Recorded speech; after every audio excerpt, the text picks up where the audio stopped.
Hey everyone, Aaron here from Jim's Antennas. Today I want to talk to you about a Masthead amplifier, or commonly known as a booster. So quite often our technicians will come out to your place, they might put a new antenna in, but quite often find that there's just not enough signal to get it to feed around to all your TV points properly.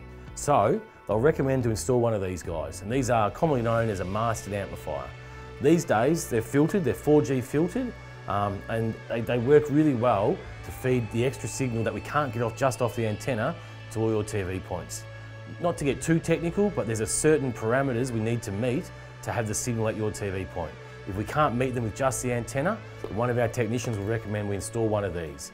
And the recommendation is purely because we want to leave your premises making sure you've got the perfect TV signal. So if you've got any questions about a Masthead amplifier or anything to do with your TV system, don't hesitate to give us a call for an obligation-free quote on 131 546 or check us out at jimsantennas.com.au.